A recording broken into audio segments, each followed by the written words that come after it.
it goes, but I don't want to get my feelings hurt. And I told her this, and she was like, what's wrong if you catch feelings? Like, just catch the feelings. You're not going to die. Right. And I was just catch the feelings. You're right, actually. Gen Z have been done dirty when it comes to dating. I fucking hate dating apps. Dating apps are by far the biggest waste of time. We're living in a generation where 49% of people think how much you earn matters more than your looks. Dating app culture is created in... Hold on, wait, hold on. Nearly half of Gen Zers view financial capability as more important than physical compatibility. That's compared to 40% of millennials and 35% of Gen Xers and 30% of baby. Well, I mean, it makes sense that it's gradually going up over time because money is more relevant than it's ever been. Like back in the day, back with the baby boomers, you could have a nigga who works in a factory support a whole fucking family. 2 families comfortably. 2 families. You could have a regular job that supported 2 families comfortably. So of course financial compatibility is going to be less relevant when more people are financial, like it's just less of a relevant factor. But now you need a part-time job. You need to work an extra shift just to go from fucking 59th Street to 86th Street. You need to fucking, like, if you're going to do that every day, you need to work an extra shift. You need to work an extra day. So yeah, money is way more relevant because the economy is worse, gradually getting worse. It's 30%, then 35%, then 40%, then 49%. What do you think it's going to be by 2050? It's going to be more than, it's going to be more. It's going to be more. It's going to be more. It's like you can't even have a relationship if you're not making a certain, if you're in poverty, you cannot really have a relationship. You can't. Like, if you're in poverty, you can't do certain things. You can't go out on dates. You can't have downtime. You're always working. You can't eat. Like, you just can't do, like, realistically, maybe it shouldn't be this way, but it is. Dating is a luxury.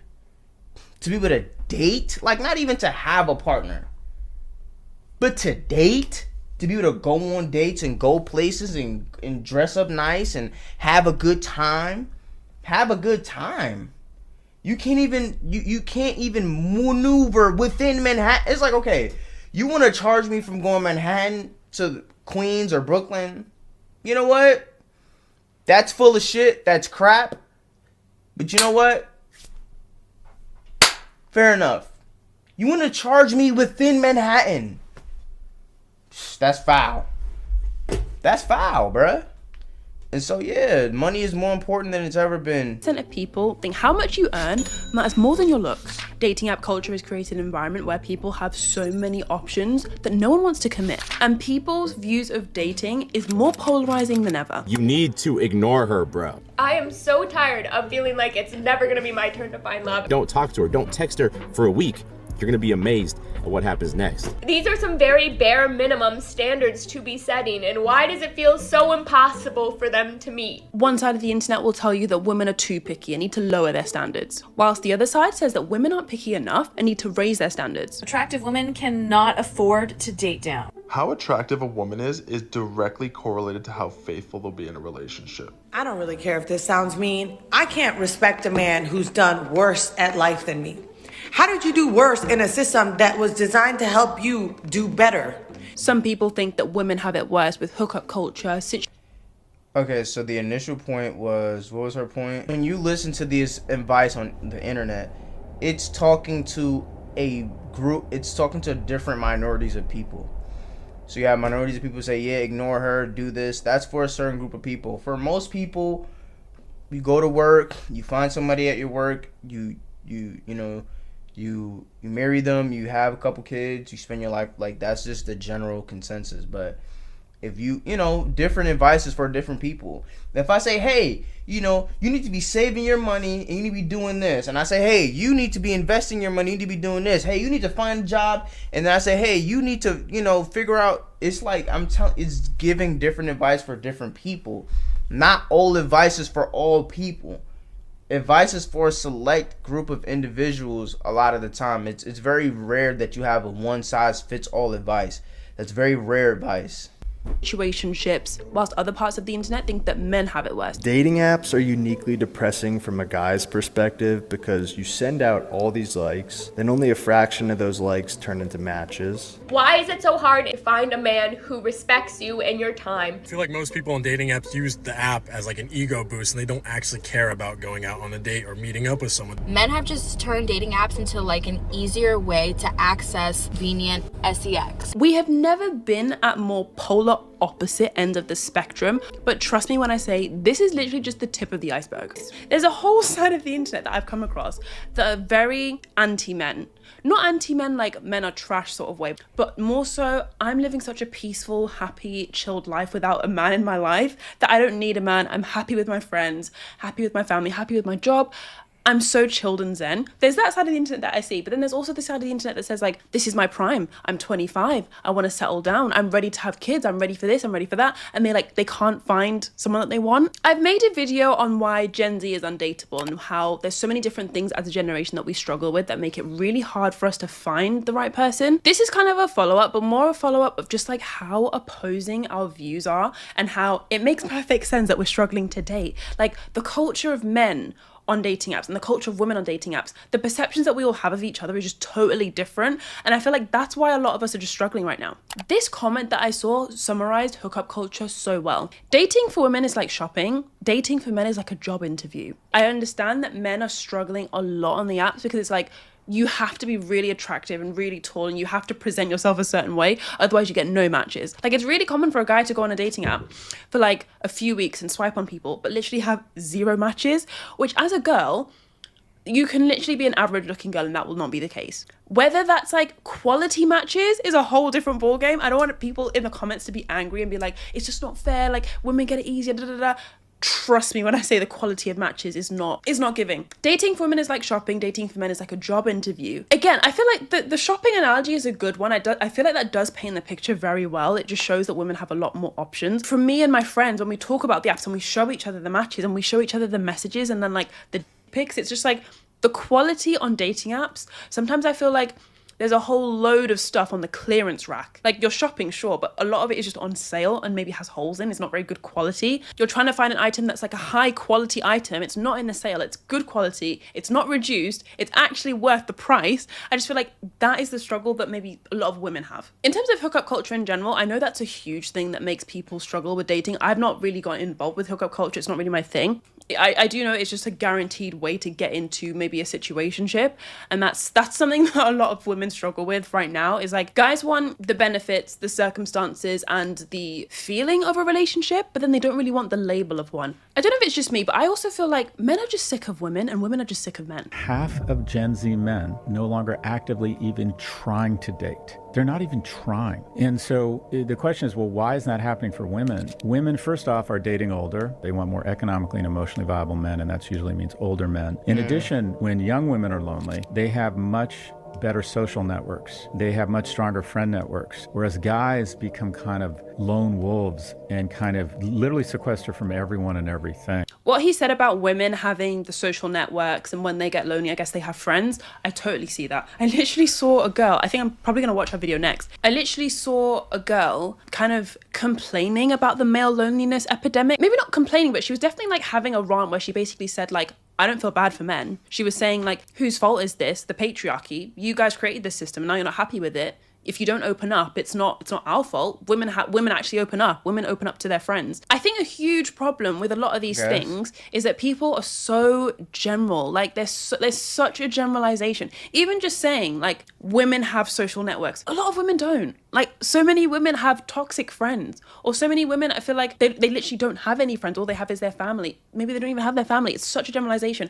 And then, you know, the girl that was talking about, I don't feel bad for men, like men need to open up and stuff. Like some men do open up. This whole conversation is generalization. Gen Z has a dating problem. That's a generalization. I don't have a dating problem. I don't have shit. I have a financial I wouldn't even say I'm in a financial transition. Right? I'm financially transitioning. Yeah, you know, but a dating problem? I don't have a dating problem. I never had a dating problem. I'm Gen Z. So this is a generalization. Gen Z has a dating problem.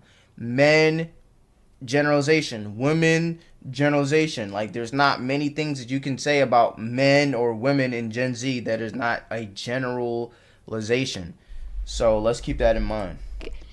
All these things are so general that they actually don't even make any sense after a while, because it's like you're talking about a small group of people and then painting it as if like the whole gender is that way.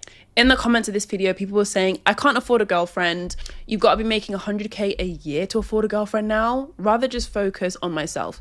It feels as if love is dead. No loyalty, no authenticity, no love, no friendship. Everything is an ick or a red flag these days. I'd rather be alone than have my feelings be used against me down the line. That one's a bit sad. Facts, I'm 22 and completely have stopped looking at women. I'm sure there's truth to all of this. I'm not even going to dispute that. But honestly, I feel like it's the same on both ends. It's not just men that are giving up and thinking like, I've given up on women. Like, women have absolutely given up on men as well. Julia Fox in an interview talked about how she's not dating men anymore. I do think this is part of a larger trend within a lot of women online and just women in general of like giving up on men, giving up on relationships, just reverting back to what feels safe. I'm never gonna date men ever again. Like when my friend says that to me, like I wanna, go deeper into that. And like, will that really make you? And maybe it will. Dating used to be a bit disappointing and that's normal, but now it just feels overly traumatic. I want to be in love, but I'm tired. I'm a single 31-year-old and I'm done. Something isn't right with men. It took me 4 years of no men to realize I'm safer and happier solo. My time away from men, I experienced exponential growth in every area of my life because I was no longer held back. My thing is, I wonder how long this will last, because ultimately you can kind of ignore women. Like, I want to focus on myself. Let me just kind of sort out my career, focus on myself. And as a woman, you can say, I'm just happier alone. I've got my friends. I don't need a man in my life. We can all say that, but at the core, we will all crave some level of companionship. And I don't necessarily mean a relationship per se. That's when the robots start coming out. I'm telling you, bruh. Like, the robots, yeah, I think it's bad now, bruh. I'm telling you, by 2030, I guarantee by 2035, they will have, they already have like the sex bodies and shit like that you can buy. You can buy a torso. You can buy a sex torso. By 2035, I guarantee you can buy a robot and you can program that motherfucker. It tells like what kind of comedy you like. It'll be able to tell jokes. It'll be able to cry or have inflictions of feelings. I'm telling you, you'll be able to download a person by 2030. It's gonna get spooky, bruh. It's gonna get spooky. So it's 2025. Shit's already crazy, but it's only getting crazy. It's only gonna get crazier. It's only gonna get crazier. I'm telling you, it's going to happen. You're gonna have male and female robots, and they're gonna have Chat GPT in their brain, and I'm telling you, bruh. So this is the time right now. While it's not as crazy as it's gonna get, bruh, every single day we're getting one day closer to shit getting crazier. So hanker down and get right. Niggas don't have no time to waste. And I'm not saying this so niggas can panic and, oh my God, I'm so afraid. It's just like, you gotta seize what's in your hand. And what's in your hand, just 24. You got 24 in your hand right now. You got to figure something out. If you don't know what to do, you need to be learning and reading. You need to be looking in places where you can get information. If you have information, you need to be executing on that information. And if you're executing that information, you need to be executing that information consistently. That's the game. It's really simple. If you don't know what to do, you need to find out what to do. You need to be learning. If you know what to do, then you need to be executing. And if you're executing, you need to be doing it for an extended period of time. That's the game. There's nothing more to the game than that. Because we're social creatures. Like, we need connection with other people. We need companionship and to be part of a tribe. It's the reason why, like, your life could be going perfectly. Like, you can have the career that you want. You can focus on your career, make the money, or you can, like, I don't know, like, things could be thriving for you. But if you don't have either really close friends or you don't have a relationship, you would feel like something is missing. Because whether we like it or not, I'm sure it's on like Maslow's hierarchy of needs to have like some level of companionship or like connection with other people, respect from other people, relationships. Like you do need it as a human. It's not even like a want. You don't even want a relationship. It gets to the point where you will actually just need one. And I don't mean need like you need it to survive. You can live your whole life being single. You can literally die single. Like, you don't need a relationship per se.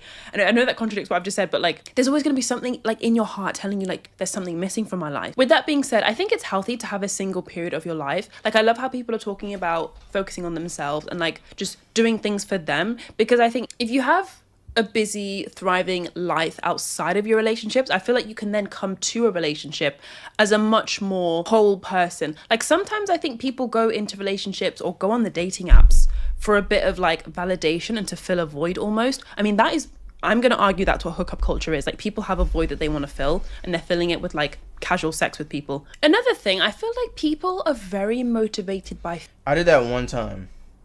When I broke up with my girlfriend, the first girlfriend I ever had, she became my girlfriend at 18.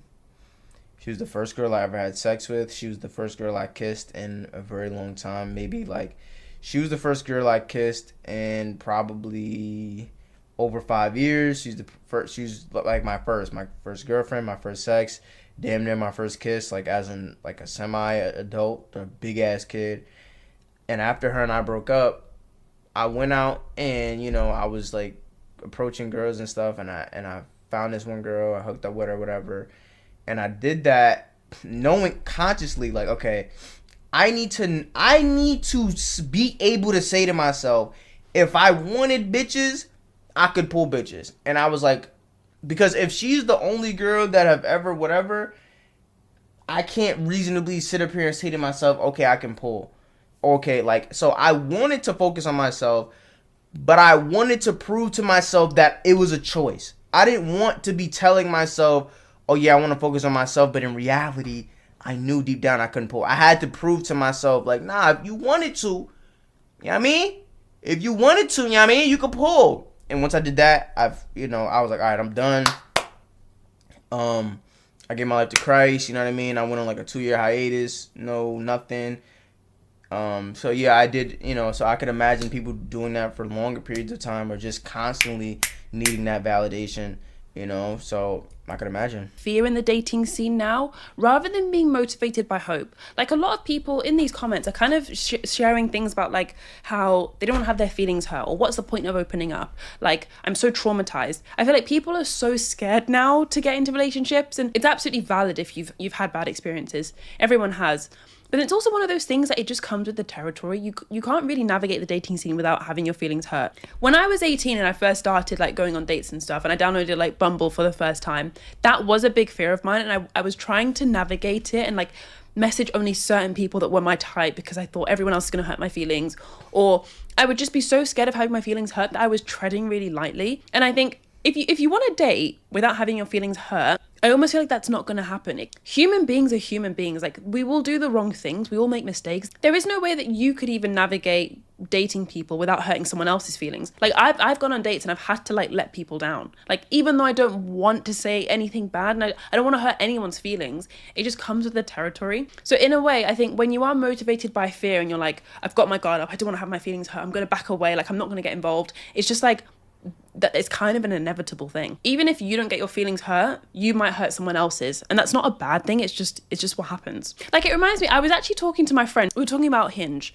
I was talking to her. I was telling her I've met a new guy on Hinge. Things are going quite well. Like, I'm not gonna get my hopes up, but like, he's nice. And I was like, I'm really nervous. I think we're gonna meet up, but like, I don't want to catch feelings. Like, I just. Nah, I'm the total. I'm getting my hopes up. I'm getting my hopes up every time. Because it's just like, at least for me. And this is like, I don't know, but once I've developed a relationship with God, I was just like, God is my anchor. That's it. So it's just like, as long as I have God and me and God have a relationship, these other relationships with women or whoever is just like, I'm going to get my hopes up. Because even if worst, I still got God. I got everything I need. You know what I mean? And so when you don't have an anchor, I'm not saying it has to be God. I'm just saying for me, it's God when you have that anchor, that thing that you know that no matter what is going to be there, you play differently.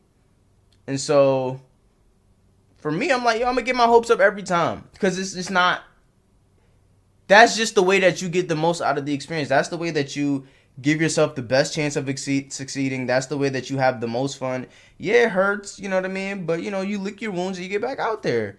You know, that's That's just what it is. And if you're not willing to do that, you know, you not gonna be able to do anything good. You're not gonna be able to do or acquire or achieve anything good if you're just trying to navigate the negatives. You just gotta run through the motherfucking negatives, bruh. Take it on the chin and learn how to deal with it. You know what I mean? If you want to make money, there's certain things you gotta navigate. You know what I mean? Certain things you don't necessarily do or that you don't want to do or whatever. You want to have good relationships. There's certain things you have to do to have good relationships. Anything of value, there's certain things that you have to do or give up to acquire those things. So it's just like, if that's how y'all approaching it, you know, everybody get to choose your choice. Hey, I'm not dealing with relationships. I'm done. All right, cool. Good for you, bucko. You know what I mean? You can't handle it. If you can't handle the heat, get out the kitchen, bruh. Niggas got out the kitchen. You can't be mad at niggas because they said it's too hot. If you can't handle the heat, get out the kitchen. Some niggas got out the kitchen, bruh. Yo, I quit. Hey, you chose your choice. Respect. You know what I mean? It's not everything is for everybody. You feel what I'm saying? So, you know. It goes, but I don't want to get my feelings hurt. And I told her this. And she was like, what's wrong if you catch feelings? Like, just catch the feelings. You're not going to die. Right. And I was just catch the feelings. You're right, actually. She was like, we're so scared of catching feelings, but like catching feelings is normal. Like that is just what happens. It's not like this big scary thing that you can't survive or that will kill you. And when she said that to me, I was like, oh my gosh, yeah, you're right. I think... Yo, people are more scared of catching feelings than they are STD. Shit's crazy. I didn't click it at the time, but I think catching feelings and feelings being hurt is something that I built up so much in my head that I was so terrified of it. And I was weirdly like not fully being myself around people and like allowing dates to happen and allowing things to happen because I was like, I'm scared of having my feelings hurt. And I feel like me in that situation, and a lot of people I feel like have a scarcity mindset when it comes to dating. Like you should never put all your eggs in one basket or never like fully care about someone because what if they hurt your feelings and then like you're gonna have to move on to the next one and then you're gonna be damaged and hurt moving on. It's kind of like you're even doubting the person before they've given themselves a chance to prove themselves to you. But with that being said, I think there's definitely in the Gen Z world, maybe even millennials as well, there's a lack of like an abundance mindset where people are a little bit more trusting. And you could argue it's because of the circumstances, like there are less trustworthy people around. In a book I read called Attached, it's basically talking... Do y'all think that there's less trustworthy people nowadays than there are back then? I don't know. I don't necessarily think so. I just think that people have more access and ability to be untrustworthy. Right? So it's just like if you grew up in let's say the 50s and all you really had access to was like you only have access to 15 girls in your whole life. Really. Like from the time you graduate school, you only know like the people, like couple neighbors and co-workers. Maybe if you go to the same bar or if you go to the same place, you might see the same people. You don't have access. You have access to all of 30 people max. That's if you're a real social dude. Okay, you pick one. Okay, cool. Niggas still had 2 families back then. Now you have access. You have access to, let's say you have access to 5,000 people. You just have more opportunity. I don't think people are more trustworthy. I think people are in more trustworthy circumstances. So I think that's the only difference. Our attachment styles and how they show up and how they affect our relationships and stuff. And in the book, they said that one of the insecure attachment styles, which is avoidant, which is basically when you're one of these people that seems like you care about your partner, but deep down you're not fully invested. Like you're always in the back of your mind thinking like, oh well, if they were my perfect partner, they would behave like this, and well, my ex, they were great, my ex did this and they don't. Like you low-key in the back of your mind are always a little bit distant from your partner, and you might be the sort of person to like ghost someone, or you might be the sort of person to like cut things off prematurely because you don't want to get your feelings hurt. And in the book they were talking about the fact that most people on dating apps are actually avoidant, and it's because they are quite detached. They tend to cut things off quickly, and they tend to cut things off and then hop back into the dating pool. Whereas the secure attachment style, which is people that are very healthy, can talk about their feelings, will be open and honest with you, they won't hide things, they won't be clingy, but then they also won't be like detached and distant.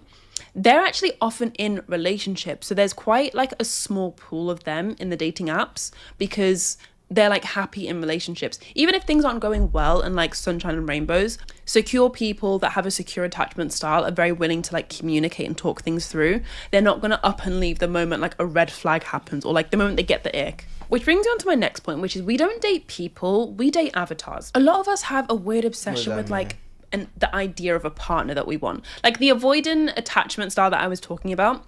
People that are avoidant have like this fantasy of what the perfect partner is, and they seem to constantly on dating apps chase that person, and if you don't meet all the criteria and tick all these boxes, like they're gonna leave. Social media does not help with this because I feel like we all have an idea of what every single celebrity relationship has going on. Like if you spend at least 10 minutes on Instagram, like you know who's broken up with who's just been surprised in a hotel room with like the roses and the petals, and who's just got like, I don't know, a car gifted to them for their birthday. Like you have such an idea of what other people are doing in their relationships that it makes you think, okay, this is what I want as well. If he's not going to do this for me, then I don't really want him. Or likewise, if my girl doesn't look like this, then or she's not bad enough for me. Like she's not attractive enough. Like I only want a girl that looks like this. Someone left a comment on my video and I think it sums up so well. We don't date people, we date avatars of success that we represent like trophies to our peers. You're not looking for a boyfriend, you're looking for a 6'2" guy, blue eyes, beautiful hair, nice career, who's attractive to many women, only somehow loves you. And men don't look for a girlfriend, they look for a beautiful maid who has the face of an angel, the body of an Aphrodite, who he can enjoy whenever he wants and is only loyal to him. Humans don't want to be in a relationship with another human. Humans want to be in a relationship with ideals. That is insane. We don't date people, we date avatars of success that we represent to our peers. So I'm not dating this guy because I like the guy. It's like, I'm dating this guy because of what he represents. That's so interesting. I feel like I'm naturally inclined to be like, oh, but that's not how I date. And I genuinely don't think it is, because I have a running joke with my friends that like, I don't date guys that are attractive. Like I physically, I don't find men attractive. I physically can't look at a guy and find him attractive. To find a guy attractive, I have to talk to them. Like, you could show me Michael B. Jordan, I'd genuinely be like, I don't find him attractive. Like, I literally don't. A guy's only attractive if there's, like, something we talk about where in conversation I find him funny and interesting and like easy to talk to. Because to me, attraction is more emotional than it is appearance. Like, it's why sometimes like I could like go on a date with someone and like this has happened before. Like I've gone on a date with someone and like I get along with them and my friends are like, oh, show us a photo of him, and I'm like, no, like you don't need to see the photo of him. Like it's okay. Like he's really funny though. Like he's good to talk to. Like he's really funny. Anyway, a lot of people date avatars. They don't date people. Maybe I'm being naive. Maybe I do as well. I don't know. But we tend to want a partner that is going to be kind of like a good representation of us in a way. I also think maybe that's why some girls, maybe like they want a guy to give them like princess treatment. Or currently there's a trend of like black cat, golden retriever. You might genuinely want that for genuine reasons. You're not trying to prove anything to anyone else. But maybe some women like want the princess treatment so that it's like, I can show this off to my friends that my guy buys flowers for me. He treats me to hotel rooms. He treats me to all these things. Like, it's less so like you genuinely in your heart want it, but it's more so like this is an avatar that I can portray to other people. Another huge problem we have is unlimited options, or the idea that we have unlimited options, because do we actually have unlimited options? Well, I don't know. The quality of people on dating apps isn't always up to what you think it is.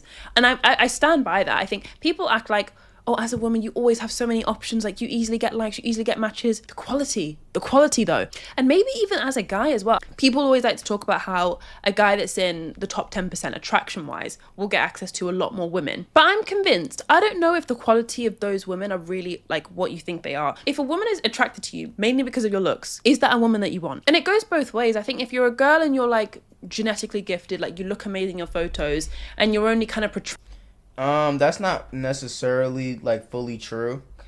I think that being attractive, I think that a lot of those things get you in the door, you know, for the most part. Like, oh, I want a guy, you know, that's 6 foot, you know, and is handsome, you know, tall, dark, and handsome. Like, those are just that get you, that's to get you a ticket. That's to get you a raffle ticket. Now you got to the dance. Now what you do while you're at the dance is a whole nother conversation.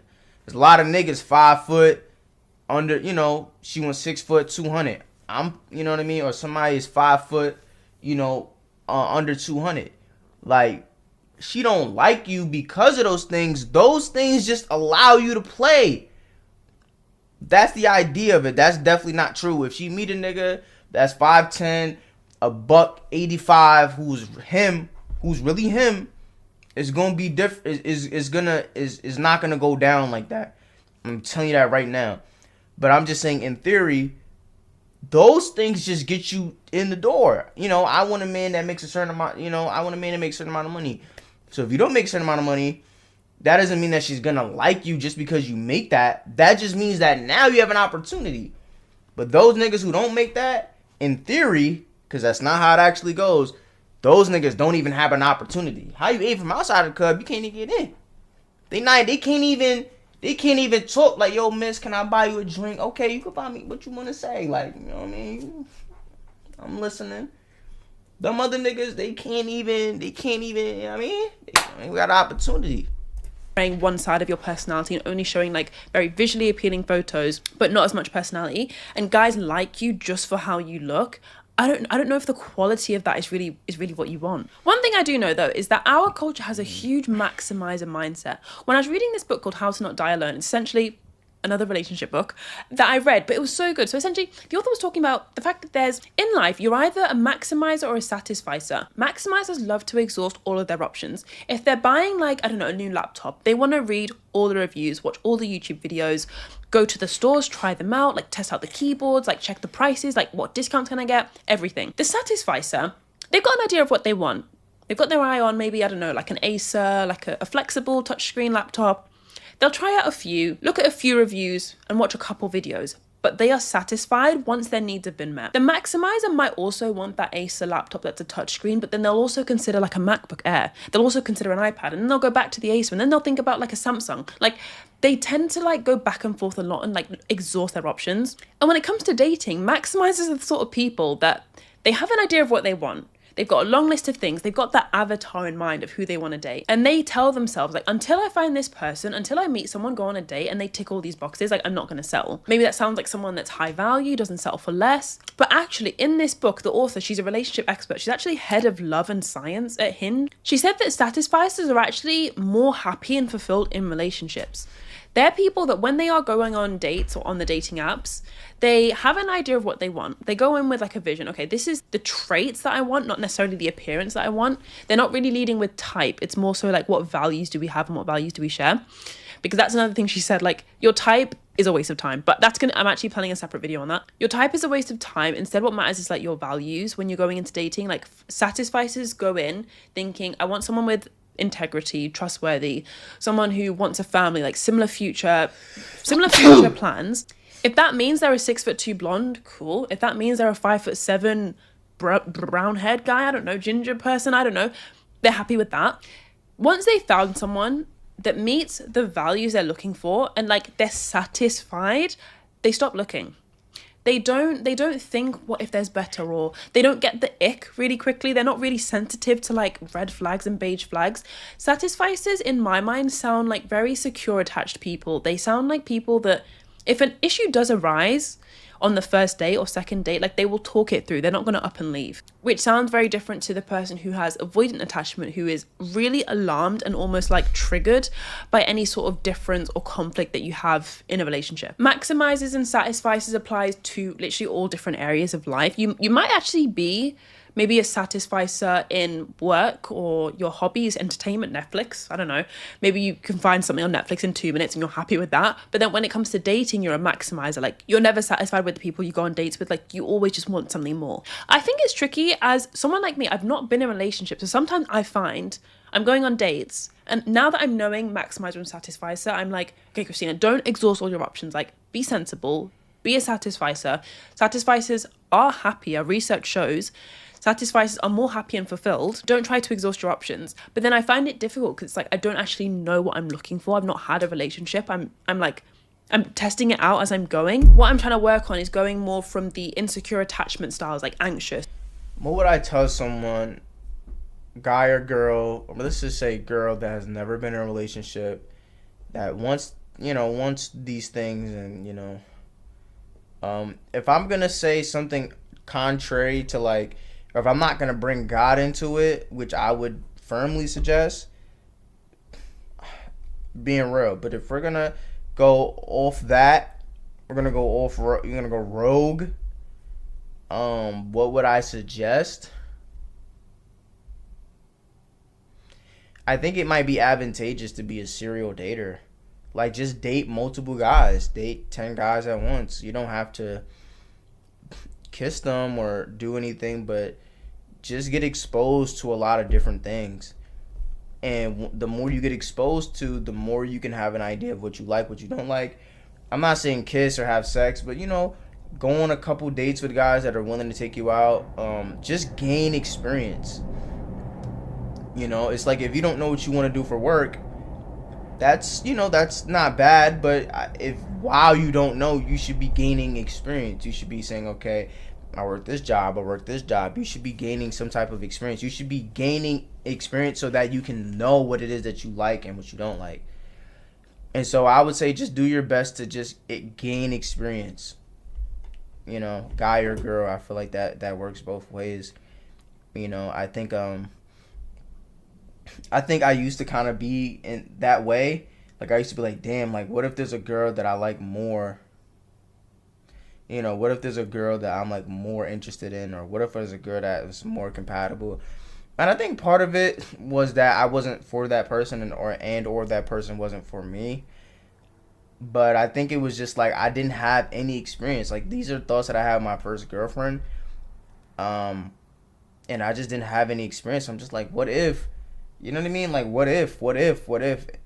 And I don't know. I do think it's good to get experience with people, like, that you date, before you try to, but I guess everybody's different. That's just my advice. That's what I think. Avoidance, and more to, like, someone who's secure, someone who can openly communicate and trust other people. It's okay to, in the book where they were talking about attachment styles, the author was saying, like, it's okay to actually, like, be dependent on people. We have a culture which is very, like, be independent, like, be a boss babe, like, you don't need men, like, which is all true. That's all great. You should be independent. You should have your own life and your own money and your own career. But when you're in a relationship, it wouldn't be I don't think it'd be a proper relationship if you didn't, like, depend on them a little bit, in terms of, like, I think dependence to me, when I think of dependence, I think of, like, emotional, like, emotionally, like, I want you to be there for me. I want to be there for you. Like, I want us to be together. I don't mean dependence like you're paying my rent or, like, you need to buy me shoes. Like, that's like transactional, actually. Which is why sometimes when we go into dating, like, not wanting to catch feelings, we're shooting ourselves in the foot, because it's like, to have a solid relationship, I do think you need to emotionally be there for each other. And without being there for each other emotionally, without catching feelings, how do you depend on each other for those feelings? It's so tough. I literally don't have all the answers, guys. Like, it's so tough because it does feel like there's a lot of game players out there. The thing that I've come to realize is I feel like the more that you date and you're on the apps, you can quickly suss people out. Like, there's just certain, like, there's certain things people say, that guys say, that you're like, okay, you're messing around here. I was talking to a guy a few weeks ago who, the conversation was going well. It wasn't blowing my socks off, but it was just like, small talk, chit chat. What do you do for work? Where are you from? Oh, you live here? Oh, cool. Yeah, it's a nice area. Da, da, da. Very, like, one of them. And then out of the blue, it actually was unexpected. He was kind of like, oh, you should come over to the beach near my house so that we could go for a walk. Because I think we spoke about, like, enjoying the outdoors.